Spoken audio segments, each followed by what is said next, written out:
Hoje nós vamos falar sobre um tema muito importante que muitos de vocês têm dúvidas. Vamos falar sobre a Cabalá. A Cabalá, o que é a Cabalá? O que não é a Cabalá? Qual a origem, tá, desse ensinamento? Quais são os livros principais que tratam do tema da Cabalá? Tá? Para eu ganhar esse conhecimento, esse místico que está na Cabalá, que livros eu devo estudar? Mais do que isso, será que vale a pena estudar? Eu vou ganhar alguma coisa com isso? O que isso vai me dar, tá? Finalmente, eu acho que a pergunta é, qualquer um pode estudar Cabalá? Então vamos lá, a gente vai fazer isso de uma forma bem organizada. Qual a origem da Cabalá? É muito simples isso. Deus, ele criou Adão e Eva. Quando ele cria Adão e Eva, ele dá missões para Adão e Eva. Na Torá, isso aparece da forma, ele fala para Adão e Eva, vocês têm a missão de trabalhar e guardar o Gan, o jardim. O que significa? Será que agora Adão e Eva, eles vão virar jardineiros? Obviamente que não. Deus já estava ensinando para Adão e Eva as suas missões espirituais, aquilo que eles devem fazer para se aproximar do seu Criador e assim ir se aproximando dele naquela época, no começo da criação, já chegar no estado do Éden, que significa o estado do mundo vindouro. Mas, então, ele já ensina isso. Que ensinamento é esse? A gente aqui tem tá muito codificado. É interessante que quando a gente fala realmente da palavra Cabalá, esse conhecimento místico, a gente sempre vai usar essa palavra de códigos e não é à toa. Eu vou tentar explicar isso daqui a pouco. Então, na verdade, se você me pergunta a origem da Cabalá, é desde a criação do ser humano, porque Deus ensinou para Adão e Eva a sua vontade. Em outras palavras, já é uma transmissão inicial da Torá. Durante as primeiras gerações da humanidade, nem todos estudavam a Torá. Por quê? Por um lado, ela não tinha sido entregue a toda a humanidade. A Torá, ela está escrito que ela ainda estava no nível dos céus. A gente não está falando de uma forma literal, é uma forma figurada. Isso significa que somente algumas pessoas muito esforçadas espiritualmente, pessoas muito refinadas, elas se elevavam e podiam receber o conhecimento da Torá.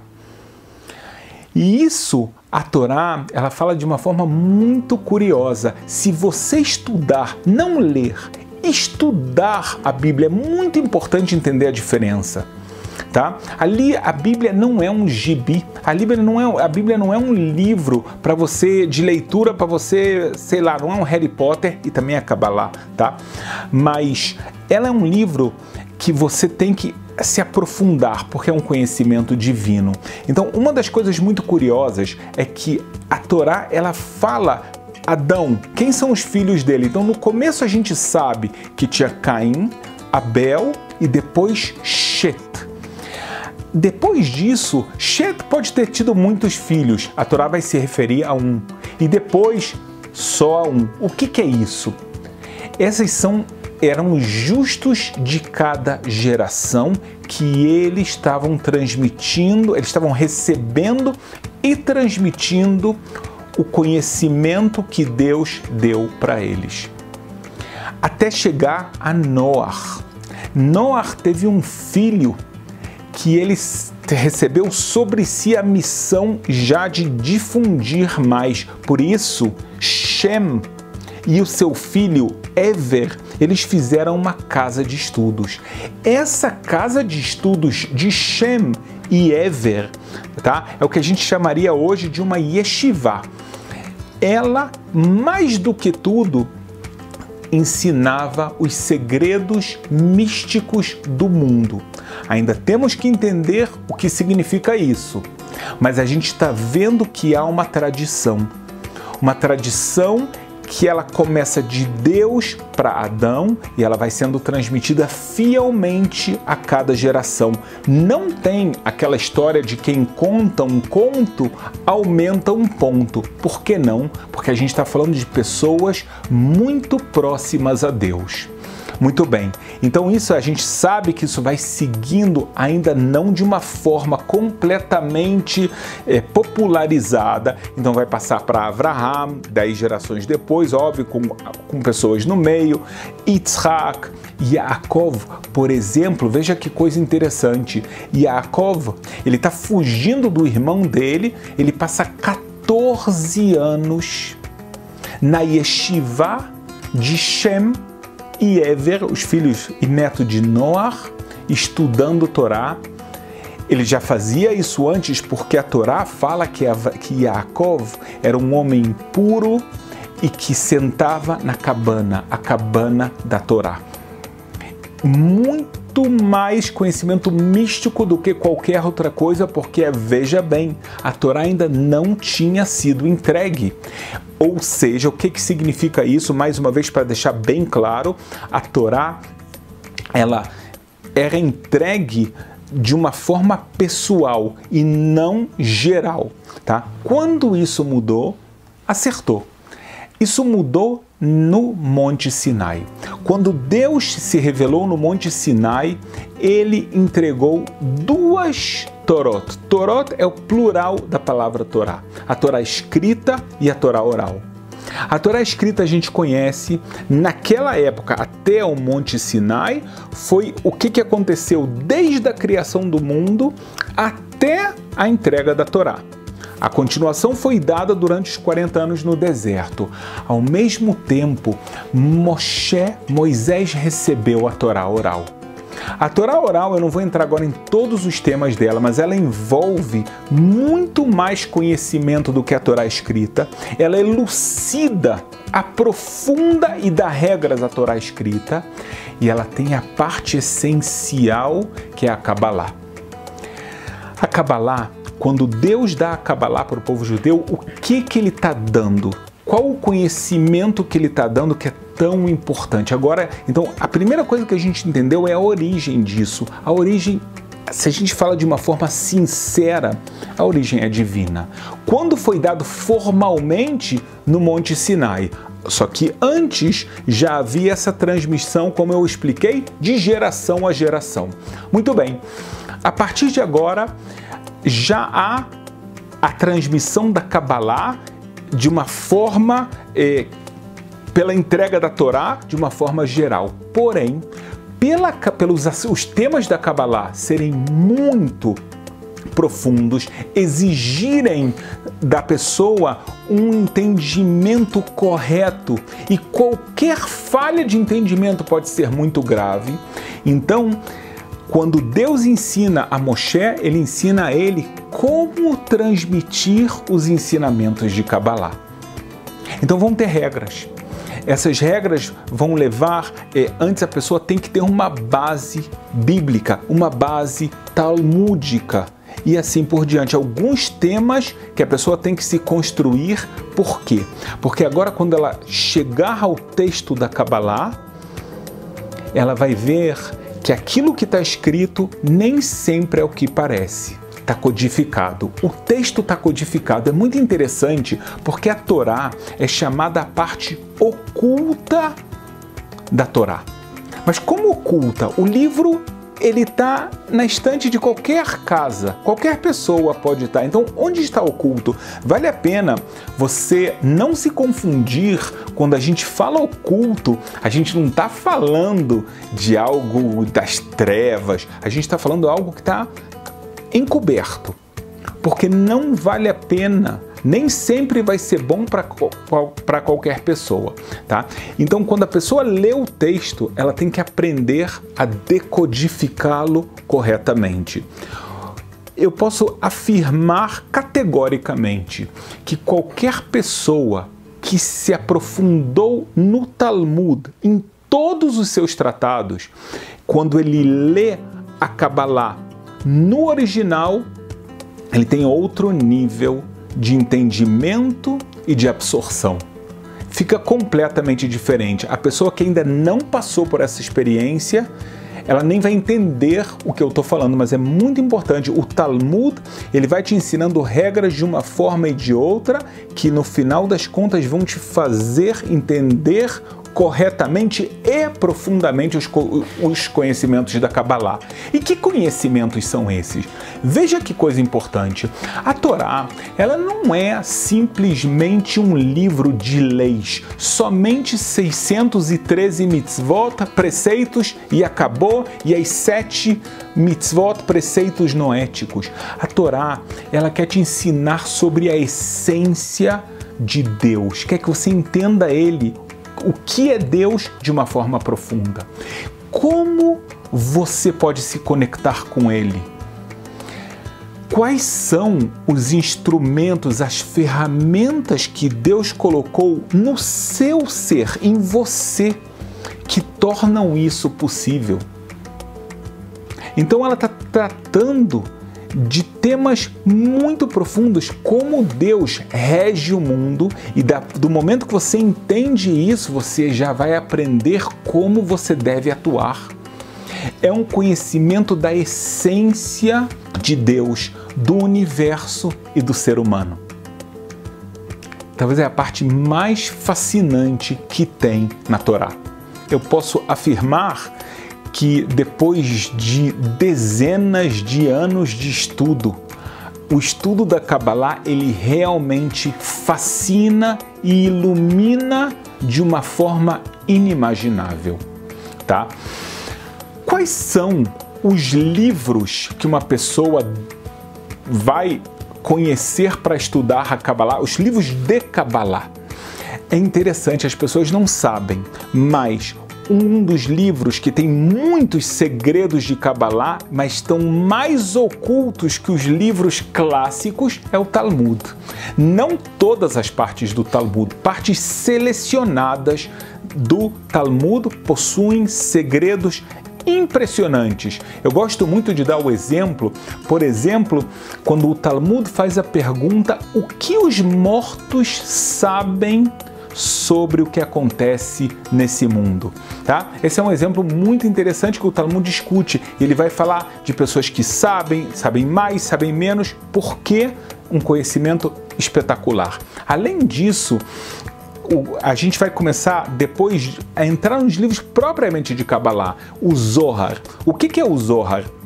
O Zohar foi um livro compilado pelo Rabi Shimon Bar Yochai há cerca de 2000 anos atrás.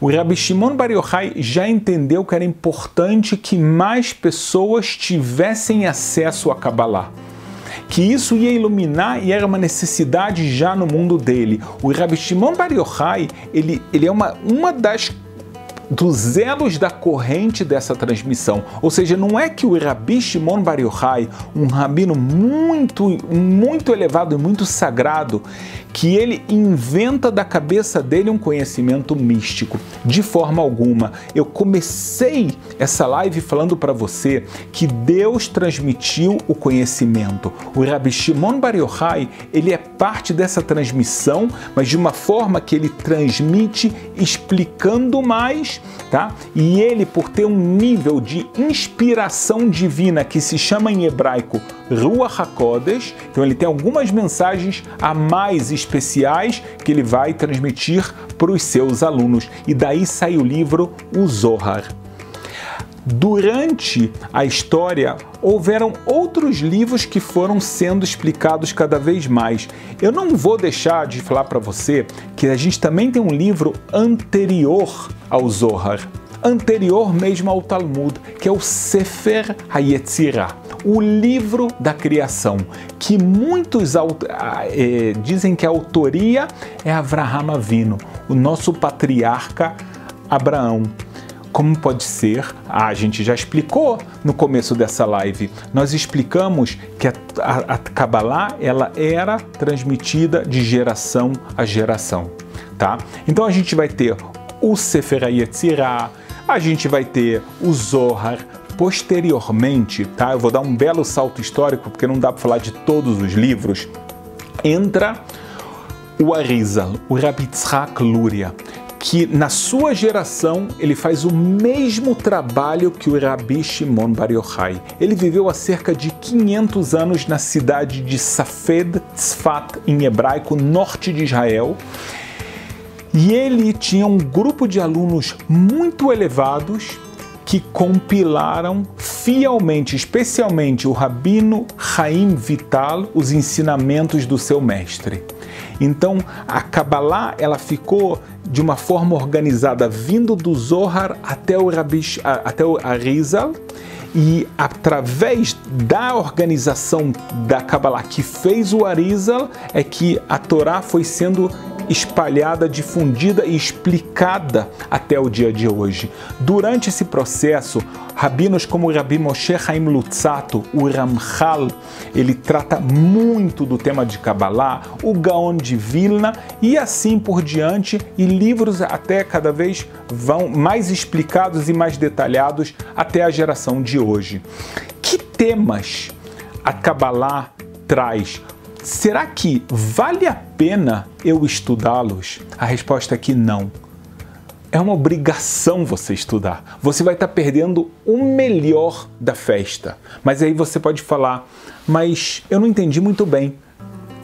Por que é tão importante? Porque através do estudo da Kabbalah, você vai entender melhor a Deus. Número 1. A gente na academia tem um curso sobre isso. A gente tem um curso sobre Olamot.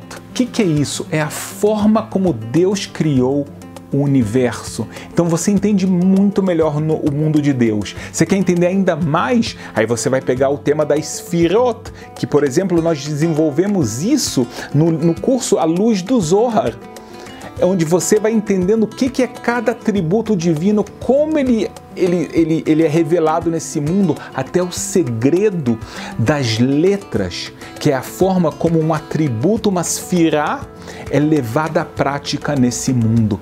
Outra coisa fundamental para você aprender são as partes da sua alma. Você sabia que você tem 5 partes de alma?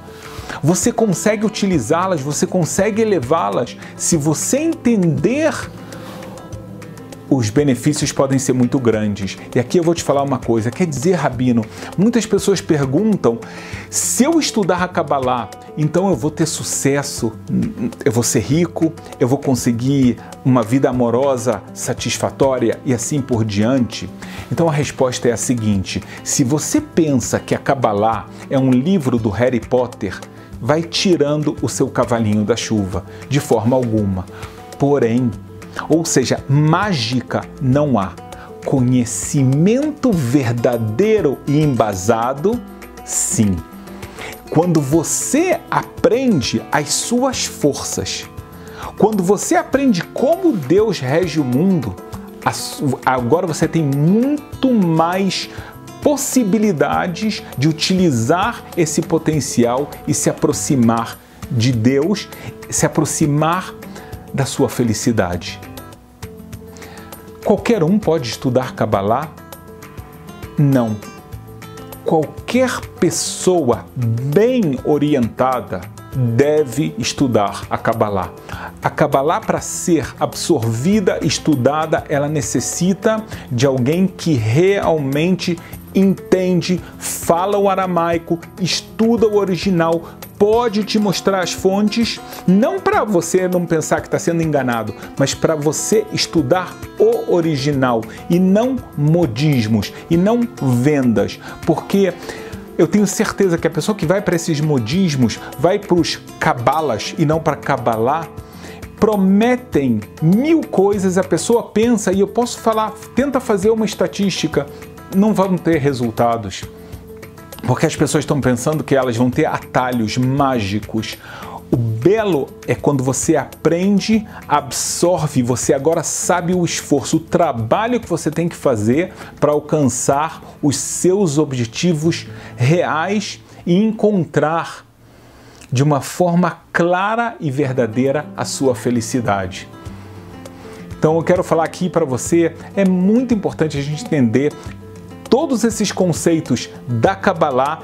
É realmente um conhecimento fascinante, fantástico, profundo, com uma capacidade de transformação incrível. Eu até gostaria que você conhecesse os cursos de Kabbalah que a gente tem na Academia de Moisés, para você poder provar um pouquinho disso. Você pode provar só com um teste bem rápido, porque realmente não ter isso é uma perda para você. E ter, eu posso falar, é o maior benefício que você pode ter.